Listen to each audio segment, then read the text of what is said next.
Hello, my friends. Pastor Mackenzie Kambisi, wherever you are in the world. I'm here just for your empowerment as we progress on purpose. I want to talk about maintaining confidentiality as a leader. Leadership is a very important process in life, and leaders matter. Leaders matter. And what leaders do either build, break, or empower or destroy lives or even an organization. So I just want to coach. Can I be a leadership coach for a moment? How do I maintain confidentiality as a leader? And I'm going to do it from a practical, relevant, and biblical perspective. Proverbs chapter 11, verse 13 reads this way: People who tell secrets about others cannot be trusted. Those who can be trusted keep quiet. People who can tell secrets about others cannot be trusted, but those who can be trusted keep quiet. It is a very important thing that there is a positive trait of a trustworthy person. And I just want us to look at this thing and discover how do I maintain confidentiality as a leader. Leadership, sometimes we define the person by what they are paid to do. But if you are a parent, if you are a big brother, if you're a little sister, if there's anybody who is following you, if you have influence on anyone, you are a leader. Because leadership is influence. Whoever you have influence on, whoever trusts you to be led by you, has given you permission to be their leader. So how do you maintain confidentiality? Let's start with things that you, my friend, need to be confidential about. What is it that you need to be confidential about? Because sometimes what is it that I should keep as a leader as a confidential thing? Number one, background information should not be shared by others. You cannot share background information of people. You read in Esther chapter 2, verse 10, it says Esther had not revealed her nationality and family background because Mordecai had forbidden her to do so. Okay, so when you're a leader and you get to discover other people's backgrounds on your team or in your family, whatever is going on in the family or whatever it is that you're leading, you need to understand in order for you to to keep confidentiality, you must be mindful in the area of background, people, where they come from, what they do. And number two, you need to keep confidentiality when it comes to discipline information. It should not be shared with anybody else as a leader. It's very important. Proverbs chapter 10, verse 17 reads, Whoever heeds discipline shows the way of life, but whoever ignores correction leads others astray. So discipline information should not be shared with others as a leader. And that is extremely important. And the financial information should not be shared with others as a leader. It makes sense that if you're a leader and you're aware of some people's finances and what it is that they're struggling with financially, that you as a leader, for confidentiality's sake, you cannot share that information with others unless it has everything to do, it's within your capacity and the organization and everything. But at the beginning of it all, you need to understand if you know someone's financial situation, information should not be shared for the sake of confidentiality. Medical information should not be shared with others as a leader. You cannot share medical information with others. People's medical information, you cannot do that. Personal information, this is very, very impersonal, very, very important. Personal information should not be shared with others as a leader. You cannot go about and just share personal information of people simply because somebody gave you their number. As a leader, it doesn't mean it becomes a public secret because you have it. So personal information matters, and personnel information should not be shared. Personnel information, people who work under you, is very, very important. You see, I'm a pastor and I've done most of my work in the church, and I've discovered that sometimes the church house is one place where confidentiality is never kept. It's as if people's lives are literally public secrets. But if you are a leader who is worth your salt and you lead one or other person behind you, you must make sure that if somebody is employed or there is an employee under your guidance in your leadership, you should not share that information with others. It is very, very important. And then unverified information should not be shared. with others as a leader. And the information you haven't verified. You are not sure of the information. It matters. People's reputations, people's livelihood, they are in your hands when you're a leader, and even their futures you can impact. You can blackball someone's future simply because you shared and verified information. Leadership, being a leader, being a leader is so powerful that is the greatest trust that God has given to humanity.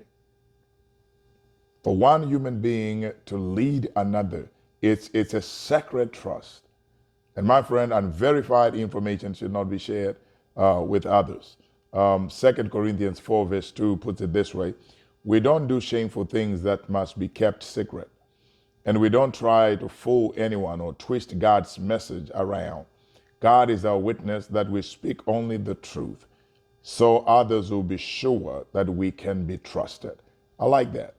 Only speak the truth so that others can be sure that we can be trusted. As a leader, you cannot share unverified information. That's very, very important. I'm looking at America right now. The pandemic is killing. More than 400,000 fellow Americans have died because of a leader who was reckless with unverified information. So people had to stop putting on masks, didn't take this thing seriously because a leader shared unverified information. And you can do that in your family. Angry at a child, you can split and sow division because you haven't verified. Don't share unverified information. So somebody might say, well, show me from the Bible, Pastor. Show me from the Bible on the subject of confidentiality. Okay, I'm just going to go there. Practically relevant and biblically. Here we go. I'm going to give you some biblical passages on the subject of confidentiality. All right, Proverbs chapter 10, verse 14 and verse 19. It reads this way: a wise man holds his tongue, only a fool blots out everything he knows. That only leads to sorrow and trouble. Verse 19. Don't talk so much. You keep putting your foot in your mouth. Be sensible and turn off the flow. That's the Living Bible. So number one, talking too much can lead to sorrow and trouble for a leader.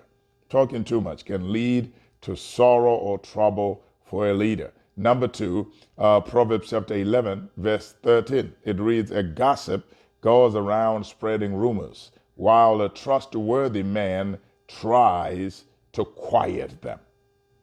Okay, a gossip goes around spreading rumors, while a trustworthy man tries to quiet them. So number two, talking too much as a leader can lead to rumors. Talking too much can lead to rumors. You're talking of just keeping confidentiality. You got to have that thing. Talking too much can lead to rumors. And the number three, it is something very important from Proverbs. Proverbs is just a practical wisdom guidance book in Scripture. It says in number three, point number three, Proverbs chapter 13, verse 8, it says, those who control their tongue will have a long life. Those who control their tongue will have a long life. Opening your mouth can ruin everything. That's in the New Living Translation. So number three, talking too much can lead to destruction as a leader. Talking too much can lead to destruction as a leader. Proverbs, those who control their tongue will have a long life. Opening your mouth can ruin everything. All right, talking too much can ruin everything. And then number four, very important one, people who talk too much can ruin friendships as a leader. Talking too much, it can ruin friendships for a leader. Proverbs chapter 20 and verse 16, rather. Proverbs chapter 16, verse 28, and it reads this way: gossip is no good. It causes hard feelings and comes between friends. So confidentiality really matters, even between siblings. You talking too much can ruin your friendship with your sister, your friendship with your grandmother, your friendship with your mother, because there's talking too much. So as a leader, and all of us are leaders. Every person who is created in the image of God is a leader at something. Simply because you're not paid for it, it doesn't mean you're not a leader. If you have influence on it, you are leading it.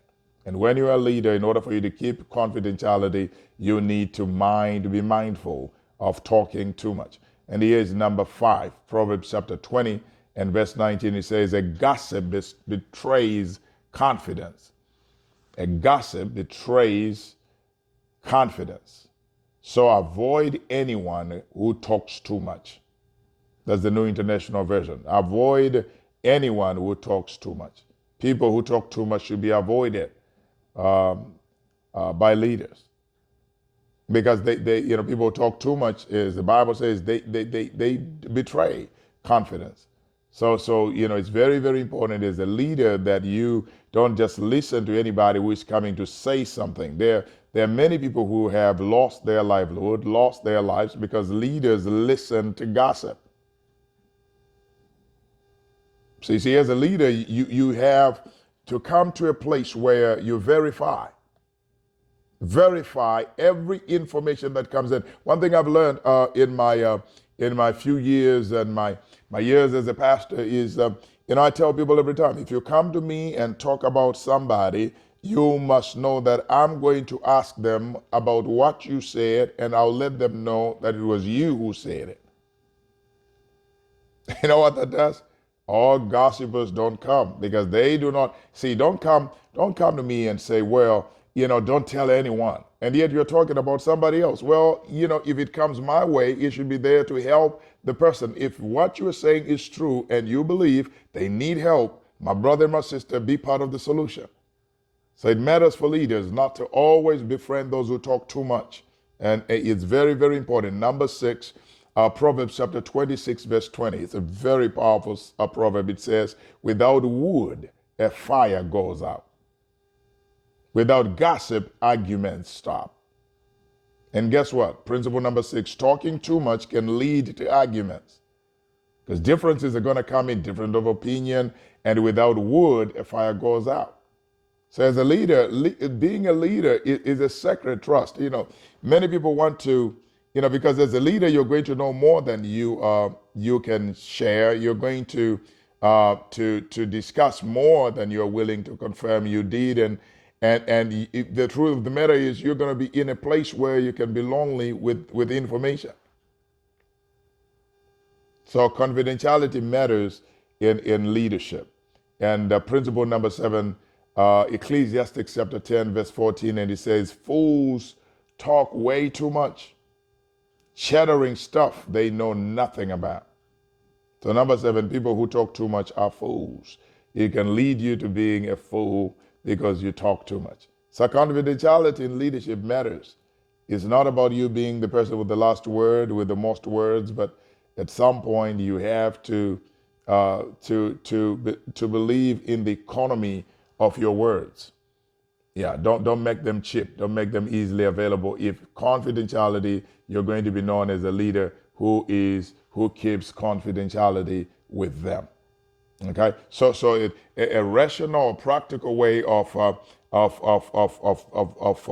applying confidentiality in your life, it is very important that refrain from, if you do these actions, they're actions that you can put into practice in your life as a leader that can help you from disclosing confidential information, because all of us are human.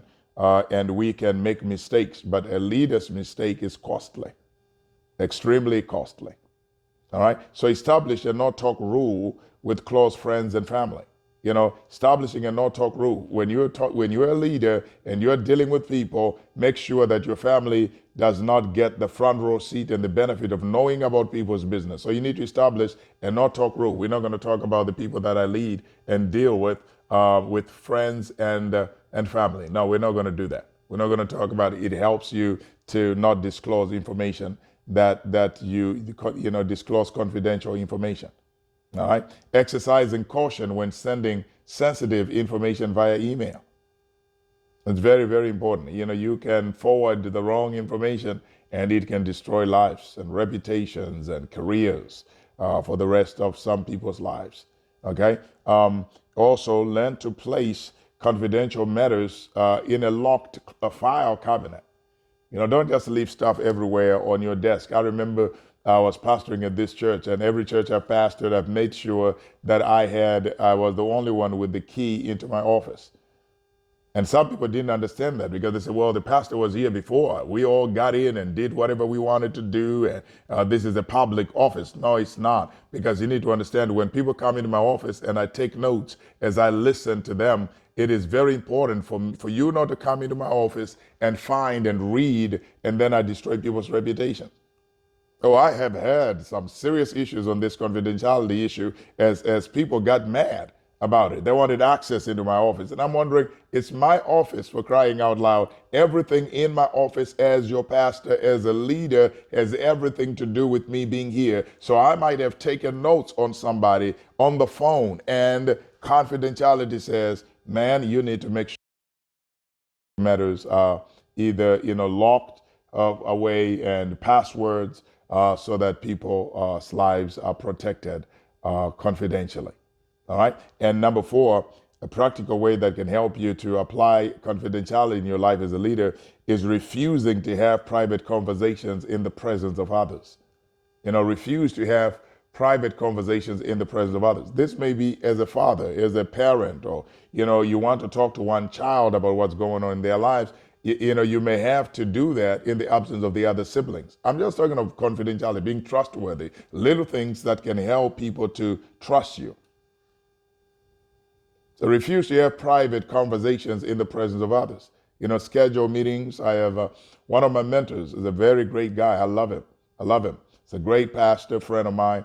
He's one of my mentors. I wish I could say his name, but all of you would want him to mentor you too. So now I'll hold it to myself. Great guy. He said to me one time, Kambizi, whatever you tell me, you need to understand that is between you and me. If you say it to me, that's it. It's not going to go anywhere. I respect this gentleman. I respect this preacher because of that. So in order for you to keep confidentiality as a leader, refuse to have private conversations in the presence of others. And remove, number five, remove confidential documents from your desk. Remove confidential documents from your desk and lock them somewhere. I'm just talking of confidence. Being a leader, I really think most leaders don't understand the power that's in the gift and the privilege of leading. You can destroy a person's esteem forever. You can destroy and even challenge a person's self-worth because of you lacking, just confidentiality. Don't be a leader who talks too much and want everything. You got to get to a point where, listen, I know it, but I have to be trusted. And that comes with literally getting to a point where, you're not tempted to share, because that's the burden. That's the glorious burden of leadership, is you knowing more than you will be given a right to communicate. That's leadership, my friends. Being a leader. All right. And then number six, you can maintain confidentiality as a leader by seeking advice only from individuals who are privy to the information. Learn to seek advice only from individuals who are privy to the information. So in other words, if I seek advice from somebody who didn't know what I'm talking about, then I become part of the gossip because I'm introducing them to something that they were not even privy to. Confidentiality matters, my friend. It matters to leaders. And if you are a leader on the job, you may need to incorporate signing non-disclosure agreement forms. Signing non-disclosure agreement forms. Listen, we're going to talk about this thing, and nobody got to take this thing out. Because I know of people who walked away from churches, people who literally walked away from families because somebody told them something out of context and they were so hurt and they felt betrayed and they walked and they never looked back simply because somebody disclosed information that was not theirs to do. So when you're a leader, you work with people, and when you work with people, you are surrounded by people, and you cannot control what people do. Their actions you cannot do. So sometimes put together a plan where you have the signing of non-disclosure agreement. From my friend, I am so proud that the Lord's hand is on your life, and you are a leader. And may the Lord bless you. May you improve in the area of confidentiality as a leader. Blessings on you as you progress on purpose. If you fall down, get up and let's try it again, because try again. If at first you don't succeed, my friend, leadership is beautiful when you keep growing. And you may need to apologize and say, I'm sorry to somebody. But listen, you keep on growing, progress on purpose. I'm here for you. And I'm praying that God will produce the greatest confidential leader who is trustworthy in you. It can be done. Blessings on you.